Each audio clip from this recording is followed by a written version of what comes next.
आजची ही पत्रकार परिषद आपल्याला सर्वांना ठाऊक असेल आणि संपूर्ण देशभरामध्ये भारतीय जनता पार्टीकडनं ही पत्रकार परिषद घेण्यात येत आहे। त्याचं कारण हेच आहे की एनडीए सरकारला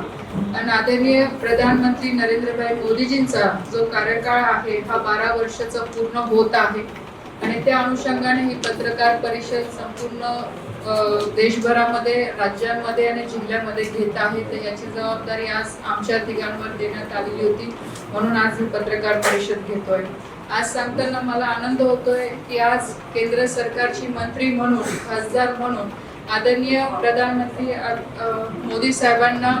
जवळपास 12 वर्ष पूर्ण होत आहे आणि सर्वात अधिक प्रधानमंत्री म्हणून काम करणारे नेता म्हणून मोदी साहेबांचं नाव हे इतिहासात लिहिलं जाणार आहे। आणि ह्या 12 वर्षाच्या काळामध्ये केंद्र सरकारच्या माध्यमातून अनेक चांगले निर्णय घेण्यात आले आणि जे ब्रीदवाक्य नेहमी एनडीए सरकारच्या माध्यमातून, मोदी साहेबांच्या माध्यमातून राहिलेलं आहे की सबका साथ, सबका विश्वास, सबका विकास ह्या धोरणाने आपण शेवटच्या तळागाळापर्यंत कसं पोहोचता आपल्याला येईल या अनुषंगाने 2014 पासून एनडीए सरकारच्या माध्यमातून देशातल्या सगळ्या जनतेसाठी काम करायचा प्रयत्न आदरणीय मोदी साहेबांनी आणि एनडीएच्या सरकारने काम केलेलं आहे। आज आपण बघू शकतो की जवळपास 98 कोटी जनधन बँकेचे खाते ओपन करण्यात आलेले आहे, जे की ह्यापूर्वी 2014च्या आधी लोकांना, सर्वसामान्य जनतेला बँक काय आहे हे सुद्धा बऱ्याचशा लोकांना माहीत नव्हतं। पण 14 नंतर आज 58 कोटी एवढे बँक खाते ओपन करणे आणि त्यातही जवळपास 38 कोटी हे महिलांच्या नावावर आज बँक खाते आहे। सरकारच्या सगळ्या योजना या डीबीटीच्या माध्यमातून म्हणजे डीबीटीच्या माध्यमातून खात्यांवर आज सरकारी सगळ्या योजनांचा लाभ लाभार्थ्यांपर्यंत पोहोचतोय, जो की 2014च्या आधी असं कधीही झालं नाही। आज एखादी ग्रामीण भागातली महिला असेल जिला बँक कळत नव्हती, पण आज तिला बँक कळते, सेविंग काय आहे हे कळायला लागलेलं आहे आणि ती स्वतः सक्षम होऊन आज बँक लोन पर्यंत ती अप्लाय करू शकते, तिला त्याचा फायदा मिळू शकतो। तर एवढी मोठी उपलब्धी आदरणीय मोदी साहेबांच्या नेतृत्वामध्ये एनडीएच्या सरकारने ह्या 12 वर्षाच्या कालावधीमध्ये करून दिलेली आहे। आणि सगळ्यात महत्त्वाची गोष्ट म्हणजे जे आधीचा एक काळ होता की कोणतीही योजना बऱ्याचशा एजंटच्या माध्यमातून ती लाभार्थ्यांपर्यंत ती कधी पोहोचतही नव्हती, मधल्यामध्ये बरेचसे लोक त्याचा दुरुपयोग करत होते। पण डीबीटी केल्यापासून केंद्र आणि राज्याच्या सगळ्या योजनांचा लाभ हा डायरेक्ट लाभार्थ्यांच्या खात्यापर्यंत आज आपल्याला पोहोचताना दिसतोय। दुसरी सगळ्यात मोठी उपलब्धी, कारण की शेवटी जळगाव जिल्हा हा आपला एक आपण म्हणू शकतो की कृषीवर आधारित जिल्हा आहे, म्हणून इथे जे कृषीशी निगडीत विषय आहेत त्याच्यावर मी जास्त भर देऊन बोलणार आहे की पीएम किसान योजना ही सुद्धा आदरणीय मोदी साहेबांच्या नेतृत्वामध्ये सुरू करण्यात आली। जेव्हा तिसऱ्यांदा मोदी साहेबांनी प्रधानमंत्री म्हणून शपथ घेतली, पहिली जी सही झाली असेल तर पीएम सन्मान योजनेच्या फाईलवर आदरणीय मोदी साहेबांनी सही केली, कारण की या देशातले जेवढेही शेतकरी आहेत किंवा जे तरुण असतील, महिला असतील, गरीब जो एक सर्वसामान्य वर्ग आहे यांची उन्नती कशी करता येईल, यांना प्रगतीच्या मार्गावर कसं घेऊन जाता येईल या अनुषंगाने नेहमी एनडीएच्या सरकारने काम केलेलं आहे।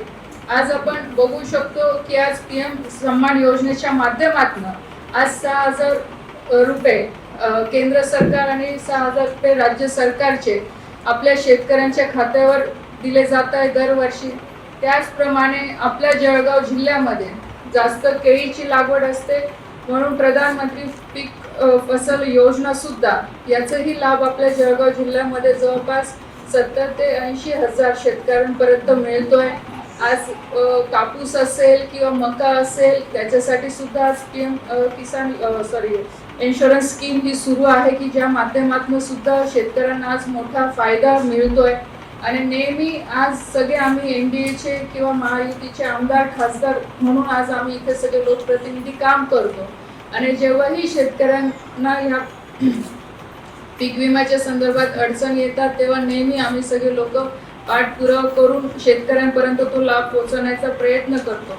आरोग्याच्या बाबतीमध्ये जर बोलायचं म्हटलं तर जवळपास 60 कोटी लोकांपर्यंत आयुष्यमान भारतचं कार्ड आज आपण दिलेलं आहे. यामध्ये 5 लाखापर्यंतची मदत केंद्र सरकारच्या माध्यमातून आणि राज्य सरकारच्या माध्यमातून मेडिकल ट्रीटमेंटसाठी आज लोकांना दिली जाते. त्यामध्ये आपले जळगावचेही काही हॉस्पिटल आहे, तिथे सुद्धा प्रत्येक हॉस्पिटलमध्ये नेहमी दिशाची मीटिंग असते, तेव्हाही आम्ही आढावा घेत असतो की आयुष्यमान भारत योजनेच्या माध्यमातून जे ग्रामीण भागातले किंवा गरजू पेशंट आहेत तर यांना मदतीसाठी सुद्धा त्या हॉस्पिटलमध्ये तिथे हेल्पर सुद्धा आहे की जेणेकरून हे प्रकरण सगळे त्यांचे व्यवस्थितपणे पास केले जातात आणि त्या लोकांना आयुष्यमान भारत योजनेचा सुद्धा लाभ मिळतो. आणि सगळ्यात महत्त्वाचा विषय, कोविडचा काळ आपण सगळ्यांनी बघितलेला आहे की किती बिकट परिस्थिती त्या कोविडच्या काळामध्ये होती. बऱ्याचशा गोष्टी ठप्प झाल्या, बरेचसे लोक आपल्यातनं दगावले आणि अशा गंभीर परिस्थितीमध्ये सुद्धा आदरणीय मोदी साहेबांनी देशातली जनता ही कुठेही अन्नापासून वंचित राहायला नको म्हणून जवळपास 81 कोटी लोकांपर्यंत आज मोफत धान्याची वाटप सुरू केलेली आहे, जी दर महिन्याला प्रत्येक गावापर्यंत आजही ती योजना सुरू आहे की ज्या माध्यमातून आज लोकांना मोफत धान्य तिथे दिलं जातं आहे. आज स्वच्छ पाण्याचा जर आपण विषय केला तर 16 कोटी घरांपर्यंत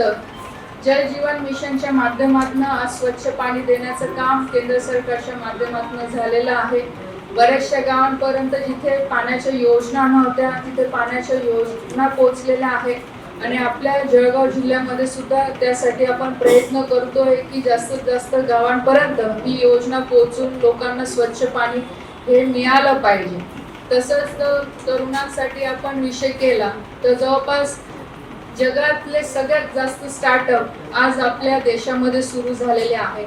जवळपास जर युनिकॉर्नची आपण गोष्ट केली तर 2.25 लाख युनिकॉर्न नवीन स्टार्टअप सुरू झालेले आहेत की जे मुद्रा योजनेच्या माध्यमातून ह्या सगळ्या नवीन स्टार्टअपला मदत केली जाते आहे आणि चांगले इनिशिएटिव्ह, चांगले प्रोजेक्ट युथच्या माध्यमातून पुढे केले जात आहे की जेणेकरून ह्या देशातला युवक सुद्धा ह्या देशाला विकसित करण्यासाठी हातभार लावू शकतो, तो पुढे येऊ शकतो. आज त्याच मध्ये माझं मंत्रालय सुद्धा आहे, आज युथ आणि स्पोर्ट्स मंत्रालय सुद्धा त्याच्याशी जुडलेलं आहे. जवळपास माय भारत जे आमचं प्लॅटफॉर्म आहे तिथे 2.25 कोटी युथ आज रजिस्टर आहे की ज्या माध्यमातून सरकारच्या सगळ्या योजना ह्या युथ पर्यंत आम्ही पोहोचवण्याचा प्रयत्न करतोय. जेवढेही जॉब ऑपॉर्च्युनिटी असतील त्या ह्या माय भारत पोर्टलच्या माध्यमातून डायरेक्ट ॲक्सेस ह्या देशातल्या सगळ्या युवकांपर्यंत आम्ही पोहोचवण्याचं काम करतोय की जेणेकरून त्याच्यातले जे काही स्किल्स असतील किंवा त्याने जे काही एज्युकेशन घेतलं असेल त्या एज्युकेशनच्या स्किलच्या माध्यमातून त्याला लवकरात लवकर गव्हर्नमेंट जॉब असेल किंवा प्रायव्हेट सेक्टरचं जॉब असेल त्याची ऑपॉर्च्युनिटी ह्या माय भारतच्या पोर्टलच्या माध्यमातून लवकरात लवकर कशी उपलब्ध होऊ शकते यासाठी सुद्धा आपण युवकांना आता माय भारत पोर्टलवर आणतोय आणि त्याचबरोबरने देशातल्या जवळपास जास्तीत जास्त कॉलेजपर्यंत पोहोचायचं आम्ही काम करतोय की जे काही सरकारचे धोरणं आहेत त्यामध्ये आजच्या युवकाचं पण योगदान असणं गरजेचं आहे. त्याचे विचार सरकारसोबत कसे आणता येतील किंवा त्याच्या विचारांवर किंवा त्याच्या चांगल्या आयडियाजवर सरकारला कसं काम करता येईल ह्यासाठी सुद्धा केंद्र सरकार आणि आदरणीय नरेंद्रभाई मोदी हे अतिशय प्रामाणिकपणे आणि पूर्ण इनिशिएटिव्ह घेऊन याच्यावर काम करत आहे. आपण ह्या वेळेसचं सुद्धा बजेट बघितलं असेल तर स्वतः आपल्या फायनान्स मिनिस्टरने पण बजेट पहिलं अनाऊन्स करताना त्यांनी ह्या यूथच्या संदर्भात सुद्धा सांगितलं की आम्ही यूथच्या विचारांना घेऊन विकसित भारतची पुढची कल्पना जी आहे ती साकार करण्यासाठी युवकांना आम्ही सोबत घेऊन पुढे काम करतोय. तर सांगायचं तात्पर्य हे आहे की जे विकसित भारतचा जो संकल्प आहे जे की 2047 मध्ये पूर्ण होणार आहे पण त्यासाठी लागणाऱ्या ज्या काही सगळ्या गोष्टी आहेत त्यासाठी लागणारं जे काही इन्फ्रास्ट्रक्चर आहे त्यासाठी लागणारे जे विचार आहेत ते आजपासनं मोदी साहेबांच्या नेतृत्वामध्ये एनडीए सरकारच्या माध्यमातून आपल्याला होताना दिसत आहे. तसंच स्पोर्ट्सच्या बाबतीमध्ये मी म्हणेल की तुम्हाला सगळ्यांनाच माहीत आहे की येणाऱ्या 36 मध्ये ऑलिम्पिक आपण होस्ट करणार आहे आणि त्यासाठी लागणारे इन्फ्रास्ट्रक्चर किंवा खेळाडू त्या पद्धतीचे आपल्या देशात तयार झाले पाहिजे आणि मेडल तर आणणं एक आपलं टार्गेट आहेच, पण मेडल सोबत मुलांना ज्या काही गोष्टी पूर्ण देशभरामध्ये घडत आहे किंवा आपण एका म्हणू शकतो की आज मुलांमध्ये डिप्रेशन आहे, एन्झायटी आहे किंवा बरेचसे सुसाईडचे केसेस आपण बघतो. बऱ्याचशा मुलांना असं वाटतं की पुढे आम्हाला जॉब नाहीये, तर अशा लोकांना स्पोर्ट्समध्ये आणायसाठी आणि लहानपणापासून सरकार प्रयत्न करते की जेणेकरून सर्वांगीण विकास आजच्या युवकाचा कसा होईल या अनुषंगाने सुद्धा प्रयत्न केले जात आहे. महिलांच्या बाबतीमध्ये मी सांगेल की आपण हे सुद्धा नक्की चित्र बघितलं आहे पूर्ण देशाचं आणि खास करून आपल्या राज्याचं आणि जिल्ह्याचं पण बघितलेलं आहे की 2014च्या आधी महिला बचत गट हे कुठे ठराविक आपल्याला दिसत होते, पण 2014 नंतर प्रत्येक गावामध्ये महिला बचत गटाची स्थापना करण्यात आली. आज जवळपास लाखोने महिला आज तिथे काम करत आहेत. त्यांना ट्रेनिंग देण्यात आलं, त्यांना सशक्त करण्यात आलं आणि त्याचबरोबरने त्यांना फक्त तिथपुरता मर्यादित न ठेवता त्यांना लखपती दीदी कसं बनवता येईल यासाठी आदरणीय प्रधानमंत्री साहेबांनी नेहमी प्रयत्न केलेले आहेत आणि आज लाखोच्या संख्येने महिला ह्या लखपती दीदीच्या क्रायटेरियामध्ये आलेल्या आहेत.